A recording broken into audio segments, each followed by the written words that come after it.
In the dead silence of a Sacramento night, an old man crawled out from the basement where he'd been shackled for 5 long years.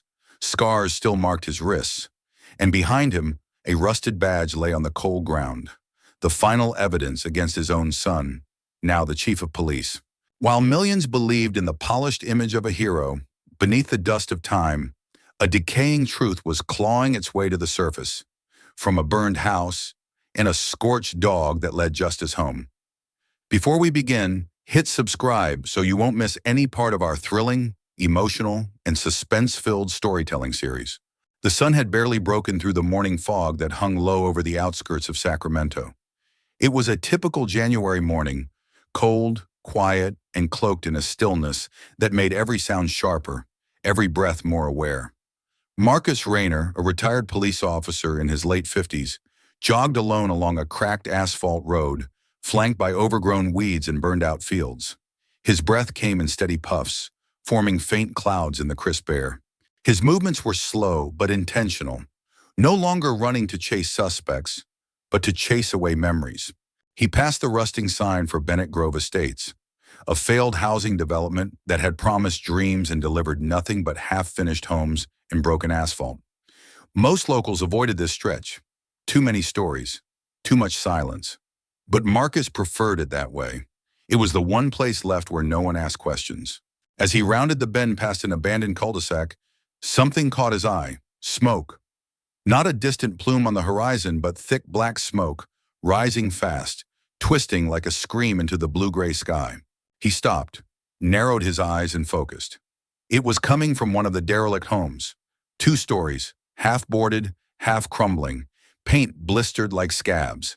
Flames were licking the edge of the porch, dancing up the rotted beams. The air smelled of old wood, gasoline, and something more disturbing, burnt hair. Marcus hesitated only a second. Instincts, long dormant but never dead, kicked in. He ran toward the blaze, covering the distance with startling speed for a man who claimed he was retired. No one should have been there. No power, no running water. Just ghosts and squatters. But then he saw it, a dog. It was a medium-sized mutt, fur scorched along its left side, panting heavily, coughing, and digging frantically into a pile of charred debris near the porch. The animal's paws were bleeding, its eyes wild with panic. Behind it, a small burnt shape, barely recognizable, lay motionless in the ashes. Marcus's heart clenched. It was a cat, or what remained of one. Fur gone, skin bubbled. The smell, Jesus, the smell was unbearable. The dog didn't care. It whimpered, barked once, and nudged the cat with its snout, then looked up at Marcus. A guttural growl escaped its throat. Not a threat, but a plea. A raw, guttural insistence that said, "Not done, not yet." Marcus crouched low, voice calm. "Easy, boy, I got you." He reached forward. The dog didn't resist, but didn't relax either. Its body trembled as Marcus scooped it into his arms. Paws dangled. Ribs heaved. It was light. Too light for its size, starved, abused, but alive. Marcus turned to walk away, ready to call animal control, maybe a local shelter. But the dog twisted suddenly in his arms, letting out a hoarse, insistent growl, then clawed at his jacket.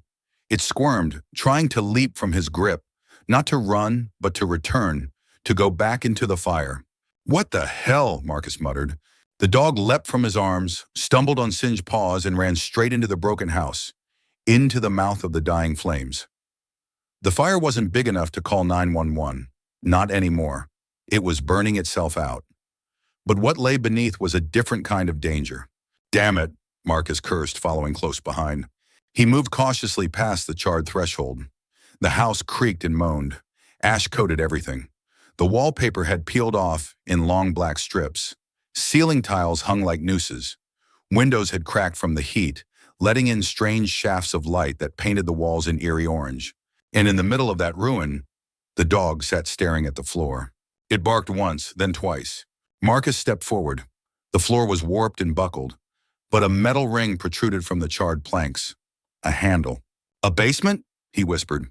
This neighborhood hadn't been finished. Most of the houses didn't have basements, but someone had added this, on purpose. The dog whined, pawing at the trap door. Beneath it, Marcus thought he heard something.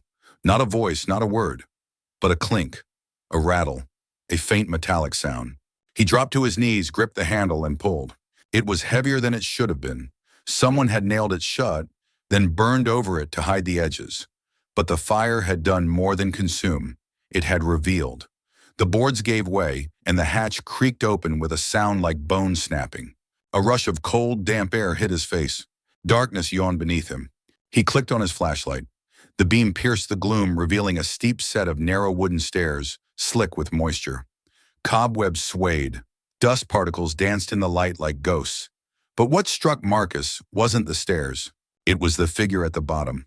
A man, old, disheveled, arms shackled to rusted pipes, beard tangled, skin bruised, one eye swollen shut, the other eye, wide open and staring straight at Marcus, was filled with a terrible, hollow awareness. Jesus Christ! The man tried to move, but his limbs were too stiff. He rattled the chains, sending that same metallic sound echoing through the pit. The dog growled softly again. Not at the man, but at the silence surrounding them, as if it knew something unspeakable had lived here for too long. Marcus didn't speak. He didn't shout. He simply descended, step by step, into the dark, toward the forgotten prisoner below. Every footfall felt like walking back into a world he thought he'd left behind. Not as a jogger, not even as a rescuer, but as a cop one more time. The rusted stairs groaned under Marcus's boots as he descended into the darkness. The cold was immediate, sharp and unnatural, like stepping into a tomb that had no right to exist beneath a California home. The air was damp, thick with mildew and the faint, unmistakable stench of human rot.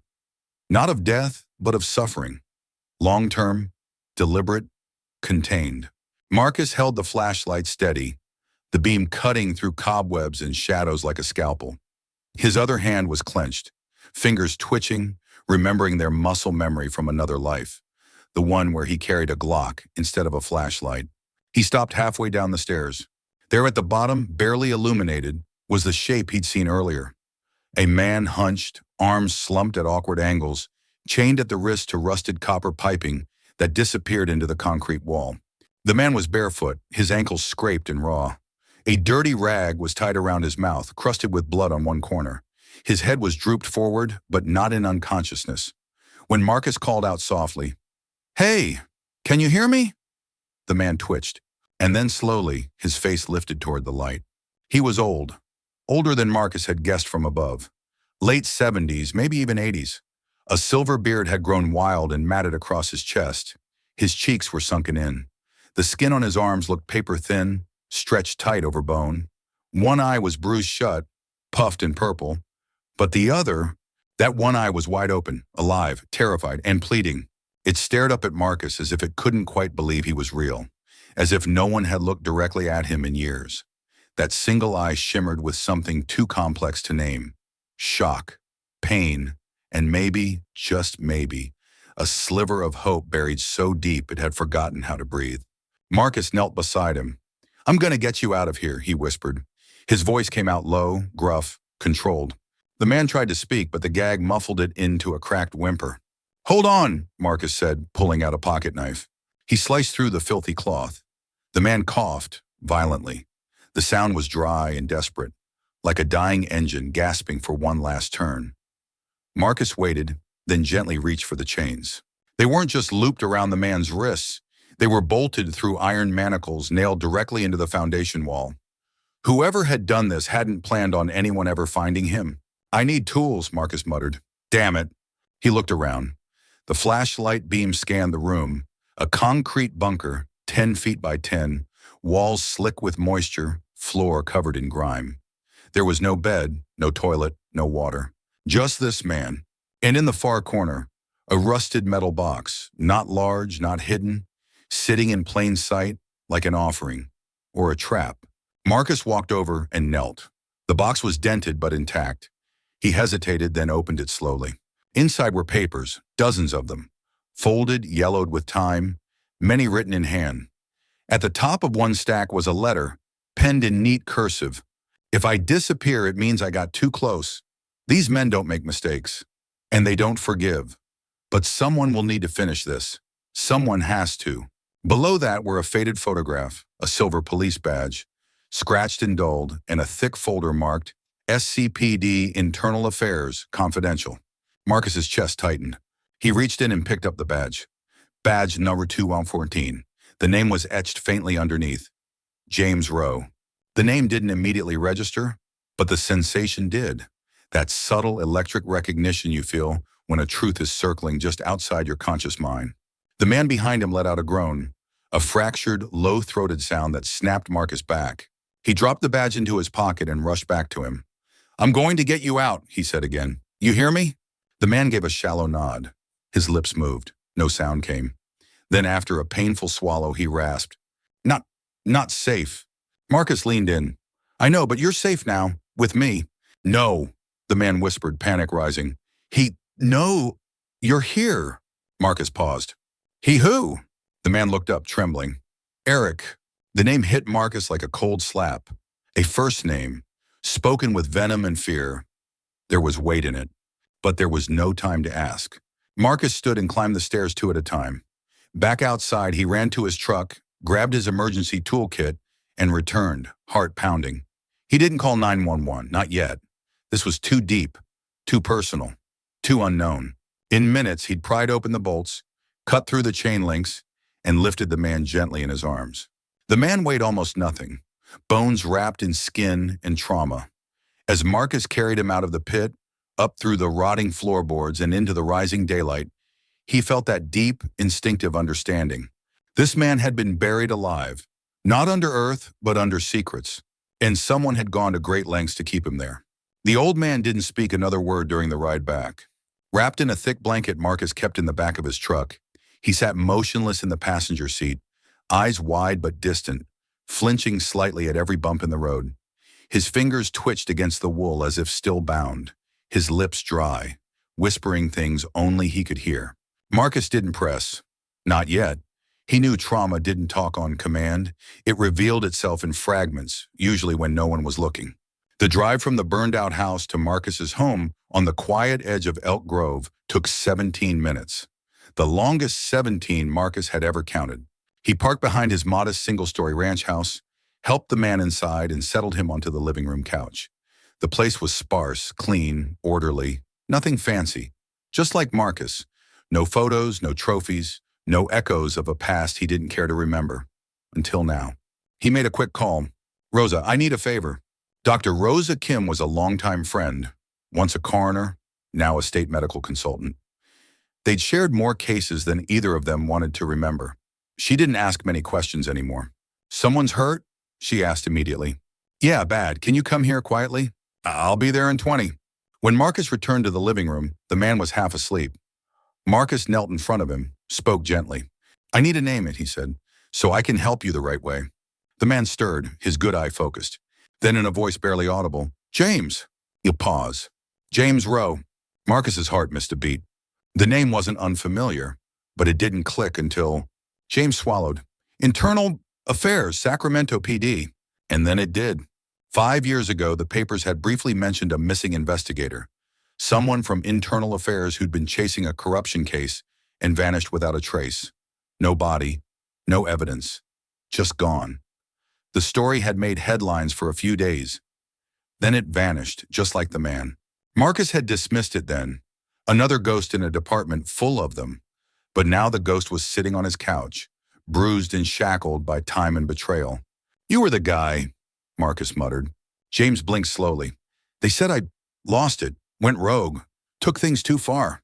Marcus nodded. "Yeah, I remember. Said you burned bridges. Couldn't be trusted. The usual story." James gave a dry, bitter chuckle. "I was getting too close." To what?" But James didn't answer. His body sagged, eyes shutting. Exhaustion claimed him. Moments later, Rosa arrived. No sirens, no uniform. Just a medical bag, a calm face, and a gift for silence. She assessed James quickly. Dehydrated, malnourished, multiple contusions, possible rib fractures, but alive. "He's lucky," she said softly. "Very lucky. You want me to report this?" "No," Marcus said. "Not yet." Rosa gave him a look. The one that said, "This is trouble." But she nodded. "You've got 48 hours before someone somewhere notices he's not dead. After Rosa left, Marcus sat across from James and stared at the man as he slept. Who would chain up a man like this for 5 years? Who had the power to erase him, to keep him off the grid, and, more importantly, why? The answers lay in that box, the one Marcus had recovered from the basement. He placed it on the table, no locks, no seals, just age and secrets. He opened it. The papers inside were yellowed, but carefully stored. Letters, memos, copies of case files, photographs, most handwritten or typed on an old manual typewriter. Marcus flipped through them slowly, recognizing names. Officers, captains, even one judge. One page stopped him cold. Preliminary Evidence Summary, SCPD Internal Corruption Probe. Subject, alleged bribery network involving traffic case dismissals, narcotics evidence misplacement, and illegal asset forfeiture. The signature at the bottom, Detective James Rowe. Marcus exhaled. James hadn't gone rogue. He had been building a case, a real one, and someone powerful had found out. There was more. Photographs of officers meeting with known felons, lists of badge numbers linked to questionable overtime payouts, testimony from an anonymous witness, heavily redacted. Marcus recognized one of the faces, Eric Rowe, James's son. That name from the basement, the fear in his voice when he said it, the way he had begged Marcus to understand. He knows you were there. Marcus sat back, suddenly feeling cold despite the heater humming. James wasn't just investigating corruption. He was investigating his own blood. Before he could piece it further, James stirred. "Don't let them say I disappeared," he said hoarsely. "I won't," Marcus replied. James blinked at the ceiling. "They came to me with numbers. Quiet payments. They said it was just politics. But it was never just politics. It was power. Absolute. Cold." "You wrote it all down?" James nodded. "Every detail, every meeting, even when they stopped hiding it." Marcus leaned in. "Why keep it all in a box? Why not go public?" James's voice cracked. "I tried. I scheduled a meeting with the press. But someone tipped him off." "Eric?" James's eyes closed. "He wasn't always like this. He used to want to clean it up, just like I did. Then he changed." "Or maybe where," Marcus said. "He never changed. He just got better at hiding it." James didn't respond. His body trembled slightly under the blanket. Marcus stood, walked to the window. Outside, the world was waking up. Sprinklers turned on. A neighbor walked her dog. Everything looked normal, but behind that curtain of normalcy, something rancid had been festering for years, and now it was bleeding to the surface. He turned back to James. "Why me?" Marcus asked. "Why now? Why that house?" James didn't answer for a long time. Then quietly, "You were the only one who listened, back then. When your father was almost railroaded, you asked questions no one else would. I remembered that." Marcus stiffened. "You knew my dad?" James nodded faintly. "He was honest, too honest. It made him a target, like me." Marcus swallowed. He hadn't heard his father's name spoken in years.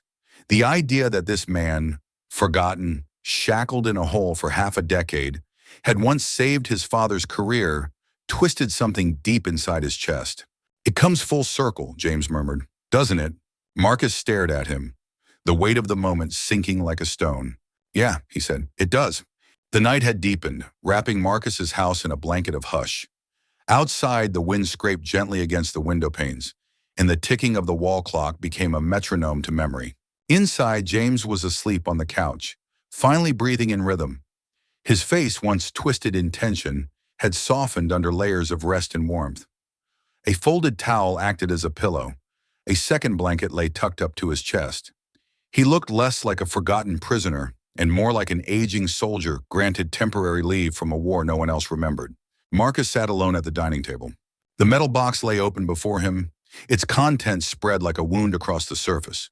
Papers, documents, handwritten letters, photographs creased by time. He hadn't intended to dig further tonight, but curiosity had long since been replaced by something deeper, something more intimate, the kind of pull you feel not just in your gut, but in your blood. Like the past had reached out with invisible fingers and wrapped them around his throat, whispering, "You've been part of this longer than you know." He turned over a manila envelope marked personal. Inside were photographs, mostly black and white, faded at the corners. Many showed police functions, officers standing shoulder to shoulder, unsmiling but proud. In the middle of one group shot, he saw James, younger, upright, eyes sharp, in full uniform. But then came another photo, smaller, older. This one stopped Marcus cold. It showed two men standing under a tree, both in uniform, both holding coffee cups and half smiles. One of them was unmistakably James. The other, Marcus's breath caught in his throat. It was his father, Daniel Rayner, broad-shouldered, strong-jawed, and unmistakably younger than Marcus had ever remembered him. The smile in the photo was a rare one, genuine, full, and proud. Marcus traced the edges of the image with one trembling finger. At the bottom, someone had scribbled in blue ink, "Dan and Jim, autumn '87 after the hearing." Marcus leaned back, breath shallow. The hearing. The fall of 1987. He hadn't thought about that autumn in decades. But now, like a crack in a dam, the memories poured in unfiltered. He had been 12, too young to understand everything, but old enough to feel the tension in the house, the quiet dinners, the whispers, the way his mother stared blankly at the wall while washing dishes that were already clean. The smell of old suits, the sharp rustle of legal papers.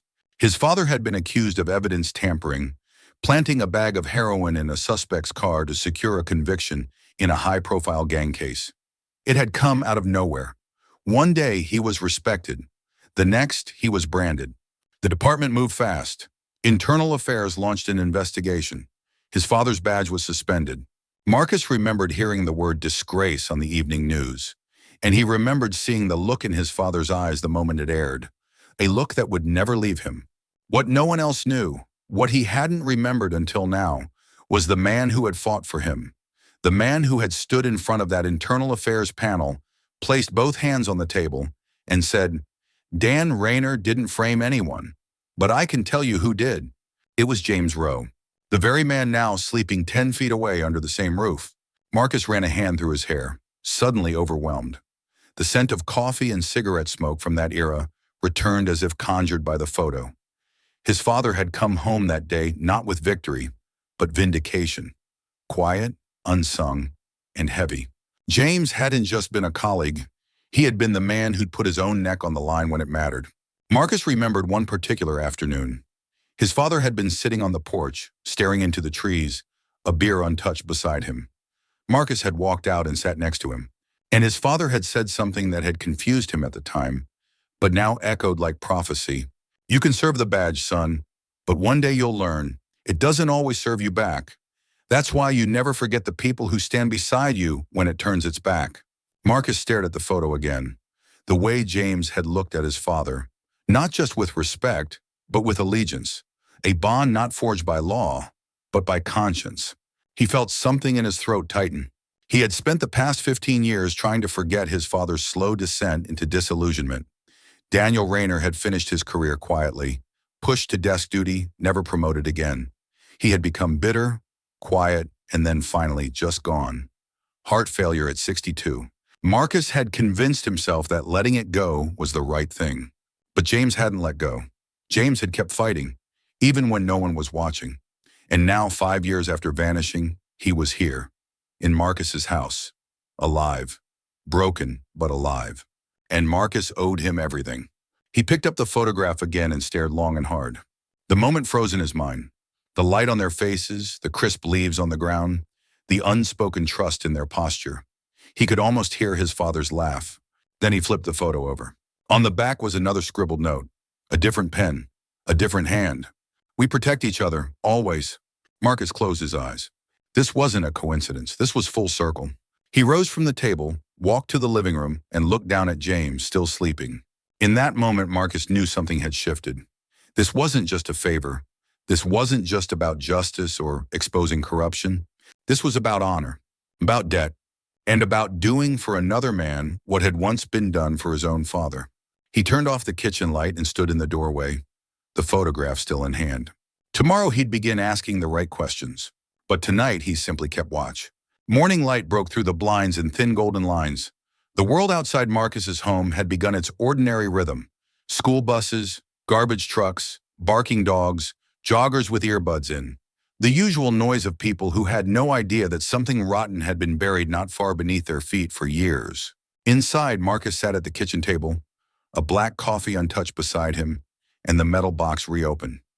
James was still asleep. Every once in a while, he stirred and mumbled incoherently, as if still chained inside that basement. Marcus didn't wake him. He had other work to do. He pulled the folder labeled SCPD Internal Affairs Confidential closer, flipped to the section marked Final Review. The top of the first page was stamped in red. Case closed. Insufficient grounds for prosecution. The closure date? Exactly 3 weeks after James's disappearance. Marcus frowned. He began cross-referencing badge numbers, initials, timelines. The deeper he went, the more obvious the pattern became. Missing evidence logs, officers reassigned without explanation, transcripts edited with entire witness statements redacted. Like someone had systematically gone through James's investigation and gutted it from the inside out. Not to protect the innocent, but to bury the guilty. Then came the signature. At the bottom of the closure form, written in bold blue ink, Acting Lead, Internal Affairs Division, late Eric Rowe. Marcus froze. He stared at the name for a long time, letting it sink through his skin. The surname wasn't a surprise. James had mentioned Eric in the basement, his voice heavy with warning. But seeing it here, seeing his own son's name written as the man who had replaced him, inherited the investigation, and closed it with no resolution, it shifted something. James hadn't been betrayed by strangers. He'd been betrayed by his own blood. Marcus opened his laptop and began searching. Eric Rowe wasn't just a lieutenant anymore.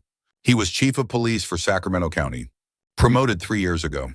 Media called him a rising star in progressive law enforcement, praised his community programs, transparency reforms, and bold stance on cleaning up departmental corruption. He had even been featured in a Time magazine article titled The Future of Policing. Marcus clicked through the photos. Eric was clean-cut, tall, early 40s, a born politician disguised as a public servant, always surrounded by others, always smiling for the camera, always in control.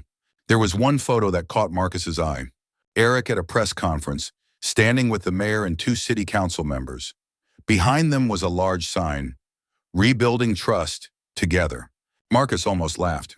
He switched tabs and began digging into public records, old news articles, disciplinary actions swept under the rug.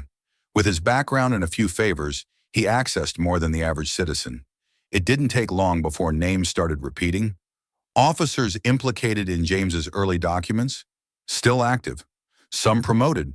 A few retired quietly with full pensions. Even more alarming, several of the men James had named in his box of files had donated to Eric's campaign for chief. That was no coincidence. The deeper Marcus went, the more tangled the web became. It wasn't just one cover-up, it was an entire machine, a network of loyalty traded for silence, of corruption hidden under the cloak of reform. Every time someone got too close, they were either pushed out or simply disappeared. And Eric? Eric wasn't just a bystander. He was the architect. Marcus leaned back in his chair. He could feel something swelling in his chest. Not just anger, but disgust. Eric had not only silenced his father, he'd used the ashes of James's investigation to build his own kingdom. He had polished the lies into medals, used his father's work to present himself as the man who cleaned up the mess when he had been the one feeding it. Marcus stood and walked to the living room. James was half awake now, his eyes flickering in and out of focus. "Eric," Marcus said softly, kneeling beside him. "Why?" James's breath trembled. "He wanted to go further than me. I said no. He said I was a relic. He took your case, closed it." James blinked. "Of course he did. He knew what it would show. That power isn't a position, it's leverage. Control." Marcus squeezed his shoulder gently. "He's chief now." A long silence. James didn't seem surprised. If anything, a faint sadness crossed his face. He always liked the view from above. Marcus hesitated. "Why didn't you stop him sooner?" "I tried," James whispered. "You don't disappear by accident, Marcus." That landed like a hammer. Marcus stood again, fists tight. He returned to the table, reread the documents, checked timelines, searched for any missed detail, and then his eyes locked on something strange. A maintenance request, filed 2 weeks after James's disappearance. Address, 89 Carver Lane. Listed owner, Sacramento Property Development, LLC. That was the same address as the burned-out house. The one where Marcus had found James. He checked the LLC, a shell company, no listed board, registered to a P.O. box. But the signing agent? Detective Alan Creed. Marcus clicked on his name. Creed had worked under Eric Rowe, transferred out of homicide 6 years ago. Known for his loyalty, known for getting things done. Marcus's blood ran cold. This wasn't just a betrayal of justice. It was personal, it was intentional. They had created a place, a location, meant to be forgotten, meant to be hidden, where people could be erased quietly without questions, where someone like James Rowe could be chained and silenced beneath ash and rot, and no one would come looking. Until now. Marcus turned off the laptop. He stared at the box of files, the photo of James with his father, and the name Eric Rowe burned into every page. This wasn't about one man anymore. It was a system, and it had a face. Marcus knew what had to be done. It took Marcus less than a day to realize he couldn't do this alone. The corruption wasn't hidden in shadows anymore. It wore badges, wrote laws, and smiled for the evening news. The men involved had resources, connections, and worst of all, the benefit of the doubt. Eric Rowe wasn't just a chief, he was protected. Still, Marcus tried. He drove to the Sacramento Police Headquarters, a gray monolith with mirrored windows and sterile landscaping. The kind of building designed to look invulnerable. He walked through the front entrance like he had 1,000 times before, his old badge still tucked in his wallet even though it hadn't meant anything in years. At the front desk, he asked to see Chief Rowe. The receptionist gave him a polite smile, typed something into the system and said, "Do you have an appointment?" "No one, but he'll want to see me." She tilted her head slightly. "I'm afraid the chief is in meetings all day." "Tell him it's Marcus Rayner," Marcus said, voice low but firm. "He'll know the name." She hesitated. "I can leave a note." "Just tell him," Marcus said, "that I'm holding the box his father never got to deliver." Her eyes flicked to his, something registering. She picked up the phone, dialed an internal line, spoke in hushed tones. A moment later, she looked back at him and smiled again. "I'm sorry, Chief Rowe isn't available, but someone from his office will reach out." Marcus held her gaze. She blinked first. He turned and walked out, knowing exactly what that smile had meant. They knew. Back in his truck, he didn't drive home. Not yet.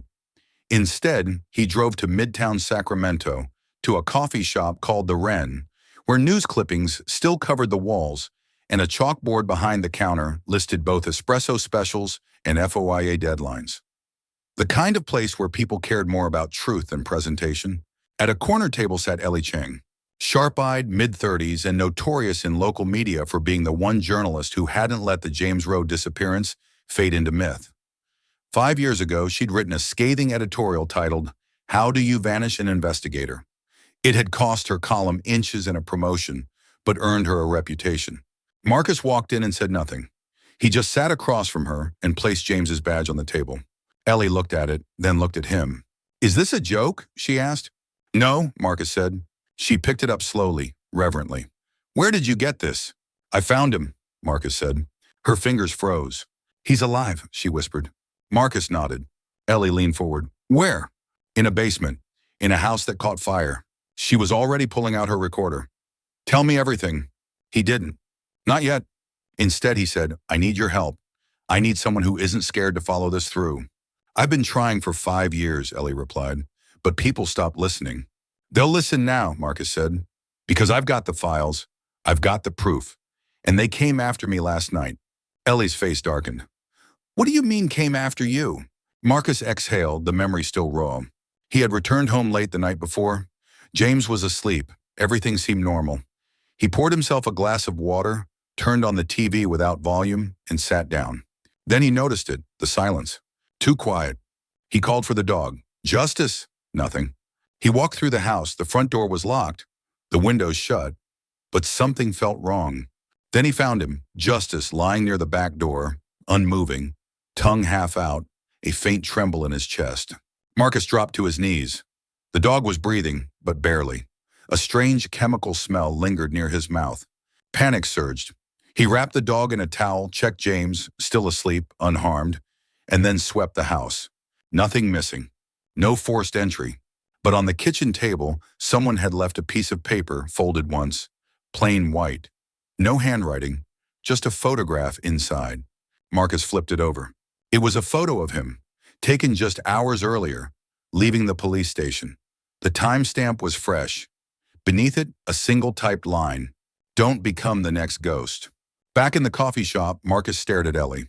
I need this out in the open, he said. I need pressure. Light. I need the kind of attention even Eric Rowe can't ignore. Ellie tapped her pen. What about the files?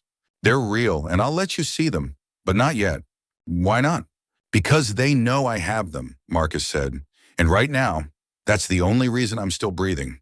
Ellie nodded slowly. Then we move fast. They spent the next hour outlining a plan. Marcus would share excerpts, enough to tease the truth. Ellie would write a piece, not a direct accusation, but a call to reopen the case, citing new potential witnesses. Subtle enough not to trip alarms, sharp enough to draw blood.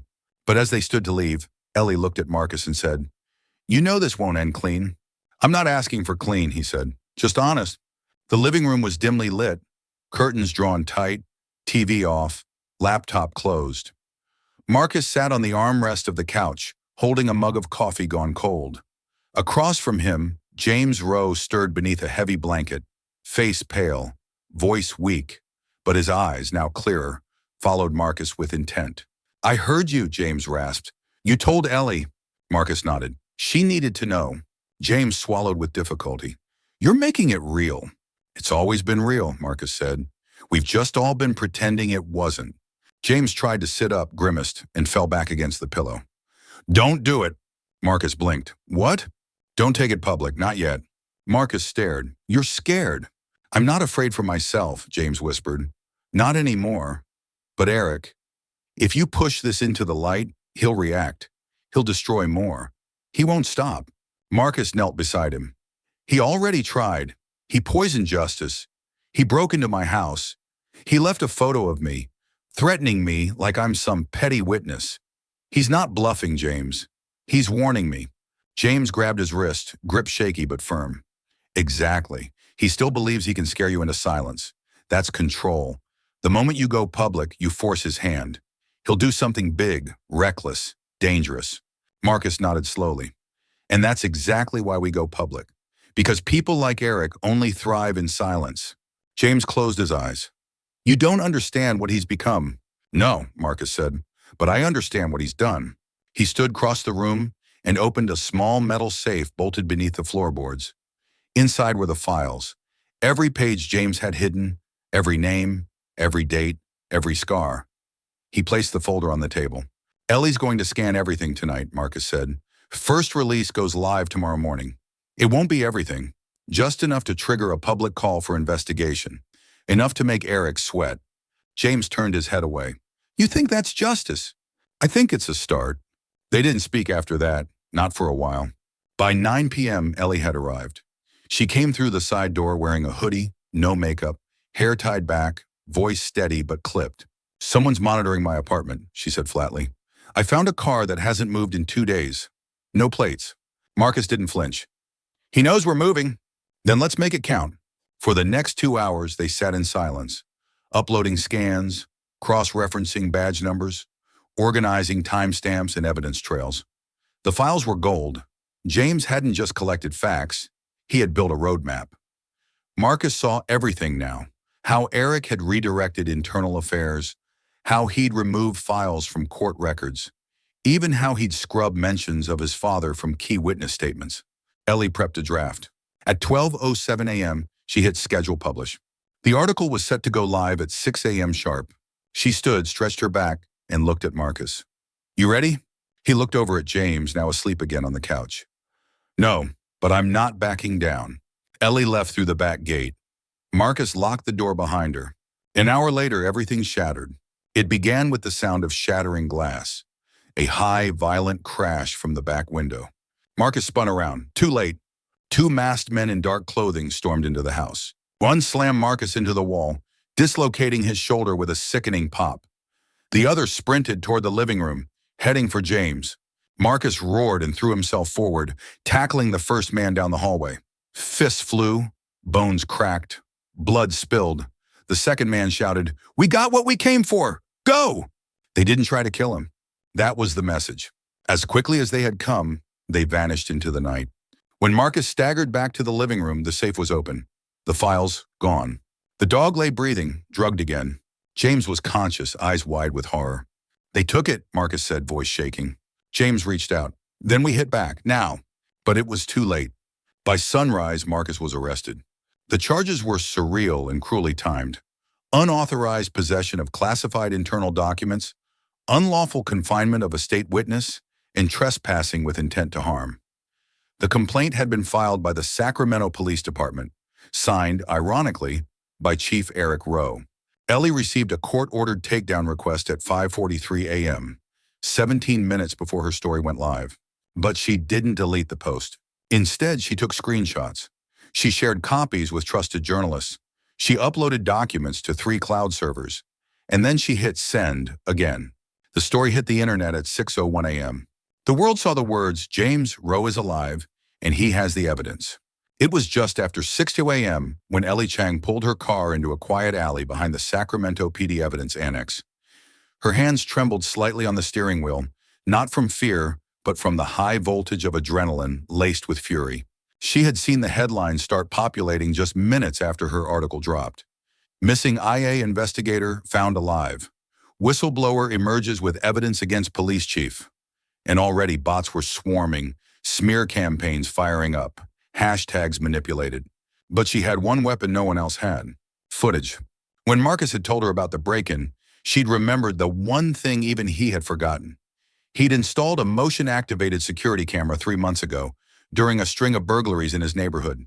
The camera fed to a secure cloud account, and James, ever paranoid, had insisted Marcus never take it down, even after moving it from the front porch to a corner of the hallway. Ellie had logged in and downloaded the full footage just hours ago. Now she had it queued up, ready to go. Back in her small apartment, the lights were off. She sat at her desk, opened a live stream under her personal channel, and went live. No preamble, no intro music. Just her face, lit by the screen, dead serious. If you're just joining, I'm Ellie Chang, investigative journalist, and what you're about to see may not stay up long. So watch it now, share it, download it, because truth has a time limit. She clicked play. The video began. Time stamped at 1:13 a.m. The grainy footage showed 2 masked intruders forcing their way into Marcus's house. The angle caught everything: the shattered back window, the burst of movement, the struggle. One of them took off his mask for a second, just a second, to wipe his face. Clear enough. Detective Alan Creed, the same man who had signed the property deed of the abandoned house where James was found. The comment section exploded. Then Ellie pulled up the personnel directory. She cross-referenced names, photos, patrol routes. 3 of the men in the footage were Sacramento PD officers. Active, armed, known for close ties to Eric Rowe's command circle. She turned back to the camera. You want to know who broke into a whistleblower's house to steal files that could bring down a department? Watch this face, watch this name, and ask yourself, why would police officers break into a private citizen's home in the middle of the night? Why silence Marcus Rayner? Within minutes, the clip had been clipped, mirrored, uploaded, and reshared across social media. It hit Reddit, then Discord, then Telegram. From there, it spilled into the major media news cycle. By 7:12 a.m., CNN was quoting the stream. By 7:39 a.m., the district attorney's office issued a statement. We are aware of the footage released this morning and are conducting an internal review. But the most damning moment hadn't aired yet. Ellie saved it for last. She uploaded one final clip, this one far more subtle. It showed Marcus's living room, moments after the intruders fled. In the bottom left corner of the frame, Justice, the injured German shepherd, limped forward. His nose twitched. He sniffed the blood smeared on the floor, then followed the scent trail to the hallway. He paused, then looked back at the camera and bared his teeth. It seemed insignificant, until Ellie followed up with another video, body cam footage from one of the officers involved in Marcus's arrest, leaked by a sympathetic source inside the department. In that footage, one of the arresting officers, Detective Creed again, was seen rubbing his left forearm, swearing under his breath. A still frame from a local reporter taken outside the precinct clearly showed a bite wound, circular and deep. Marcus's lawyer moved quickly. A vet confirmed the dog's dental impression. The spacing matched the wound. It was indisputable. Justice had bitten the man who broke into the house, and that same man was now accusing Marcus of fabricating evidence. Suddenly, the narrative flipped. No longer was Marcus Rayner a rogue ex-cop harboring stolen files. He was a targeted witness. By noon, protesters had gathered outside the Sacramento Police Department. Signs read, "Where is the justice?" And Eric Rowe knew. Inside his holding cell, Marcus sat still, his left shoulder still aching, but his face calm. The arresting officers no longer made eye contact with him. He'd heard the shouting from outside. He knew something had shifted. That afternoon, his public defender arrived, breathless and white-faced. "You've just become the most dangerous man in Sacramento," she said, "and they're losing grip fast." Marcus looked up. "How's justice?" "Recovering, heroic." He allowed himself the smallest of smiles. The dog had spoken without ever saying a word. 3 days after the live stream, the city of Sacramento came to a halt. Not because of violence, not because of scandal, because for the first time in years, truth walked through the courthouse front doors. James Rowe, pale but upright, wearing a simple coat and leaning on a cane, stepped out of the black SUV accompanied by a U.S. Marshal and his newly appointed federal advocate. The media erupted. Cameras flashed like lightning. Reporters shouted questions he didn't answer. He walked slowly but with purpose, toward a building he'd once helped cleanse, now tainted by the rot of his own son's legacy. Inside the courthouse, a special session of the grand jury convened behind closed doors. But the press conference that followed wasn't private. He stood at the podium, face weathered but calm. The courthouse steps behind him, the seal of the state shining overhead. "My name is James Rowe," he began, voice steady but soft, carried by a dozen microphones and 100 live streams. "I am a former internal affairs investigator with the Sacramento Police Department. I disappeared 5 years ago. I did not run. I was not compromised. I was held captive." Gasps rippled through the crowd.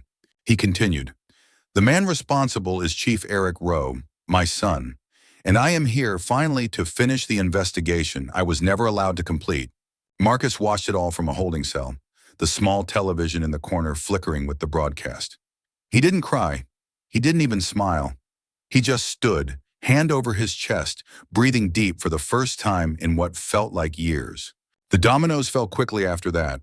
Within 24 hours, the state attorney general announced the reopening of not just James's case, but a full-scale audit of all internal investigations handled during Eric Rowe's tenure. 2 days later, federal agents raided Eric's office, seizing hard drives, surveillance logs, financial records, and private communication between Eric and senior officers, some of whom had already quietly resigned. That night, as Eric walked to his black Escalade in the police HQ garage, he was surrounded by men in tactical gear.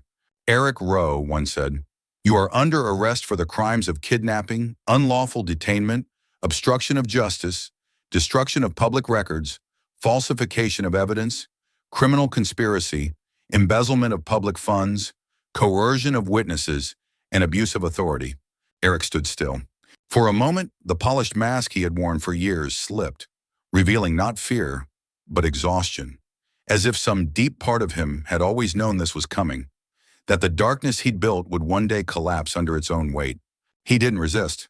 Handcuffed and silent, he was walked through the front doors of the same precinct he once commanded. Past cameras, past civilians, past his own officers, many of whom didn't even look him in the eye. Marcus was released the following morning. The charges against him had been dropped entirely. Officially, the reports cited insufficient evidence. Unofficially, everyone knew the charges had never been about justice to begin with. He stepped out into the morning light, blinking at the warmth, at the dozens of reporters already waiting. He didn't say much, just this: some truths are buried, some are buried alive, but they always claw their way back. He turned and walked away. Later that week, the city council held an emergency session to honor individuals whose courage in the face of systemic failure helped restore integrity to public service. Marcus Rayner was at the top of the list. He didn't want the medal. He didn't care for the ceremony. But he showed up anyway, because James was there, and because justice, tail still wrapped in gauze but alert and proud, sat by his side. At the podium, Marcus spoke only a few words.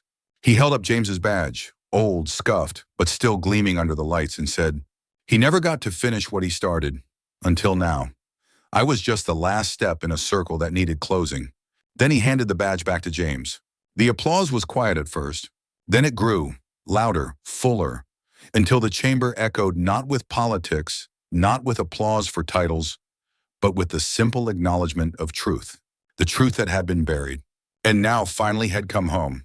The late afternoon sun filtered through the trees, casting dappled light over the soft grass and swaying branches. A breeze stirred the oak leaves, whispering old names and older memories. The property hadn't changed much in 30 years, just quieter now.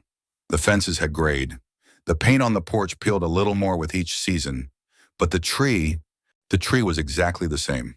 A great oak, wide and noble, sitting near the edge of the back field. Marcus had always thought of it as his father's place. It was where Daniel Rayner would sit in the evenings, book in hand, dog at his feet, sometimes reading, sometimes just staring into the horizon as if waiting for something or someone to arrive. Now 2 men sat beneath it. One old, one older still, both quiet. Marcus sat with his knees bent, hands dusty, digging a small hole at the base of the tree. Not deep, just enough. In his palm was a worn badge, silver dulled with age, corners smooth from years of wear. The numbers barely visible now. Badge number 214. The same one James had carried into every corrupt office, every courtroom, every sleepless night. The one that had been stripped from him, then locked in a box, then almost lost forever. James sat in a folding chair beside him, wrapped in a blanket though the air was warm. His eyes followed Marcus's every move. He used to sit here, Marcus said quietly, every day after work, coffee, book. Didn't even matter what he read. I remember, James replied, voice dry with memory. He was always reading All the King's Men. Said it helped him understand politics better. Marcus smiled. He said it was because the characters reminded him of the brass upstairs. They both chuckled. Soft, careful laughter, like testing a sound you haven't made in a while. James looked down, hands folded in his lap. You know, I didn't save your father out of duty. Marcus paused, then sat back on his heels. No? James shook his head. I did it because he was one of the few who actually believed in the oath. Not just wore the badge, but carried it. He was honest. Too honest. That made him dangerous. Marcus swallowed. They tried to bury him. They did the same to me, James said, looking out over the field. Different shovel, same dirt. They fell into silence again. The dog, Justice now, fully recovered though still walking with a slight limp, lay stretched out in the grass a few feet away, head resting on his paws, ears flicking at every sound. He was watching them, as if understanding this moment wasn't his, but that he was still a part of it. Marcus picked up the badge again. I've thought about what to do with it, he said. Frame it, donate it, give it to the department once they clean house. James shook his head. No, Marcus nodded. I figured. Then slowly, carefully, he lowered the badge into the hole. He didn't say a prayer. He didn't need to. He just covered it with soil, one handful at a time, until the metal disappeared into the earth. Buried not as a symbol of loss, but as a marker of everything it had survived. When he finished, he pressed his palm against the mound, then leaned back and looked at the sky. I don't know what comes next, Marcus said. James gave a small nod. You don't have to. They sat there for a long time. No words, no sounds except wind, the occasional distant bird, and the steady breath of a loyal dog who had seen too much, suffered too much, and still chosen to trust. As the sun dipped lower, casting long shadows over the field, James looked at Marcus. Really looked. You didn't owe me anything, he said, but you came anyway. You saved my father, Marcus replied. That doesn't go unpaid. James smiled faintly. Maybe that's the difference. Between men who wear a badge and men who become it. Marcus didn't answer. He didn't need to. He just reached down and scratched behind Justice's ears. The dog nuzzled against his hand, tail thumping once against the dirt. Behind them, the world continued. Sirens wailed in some faraway part of the city. Politicians scrambled for new talking points. Reporters hunted for the next soundbite. But here under the old oak tree, surrounded by silence and memory and bloodlines that refused to forget, justice had been done. Not perfectly, not quickly, but fully. Mais santé so, and in the quiet that followed, something deeper took its place. Peace. Not just for James, not just for Marcus, but for a legacy that had waited far too long to come full circle.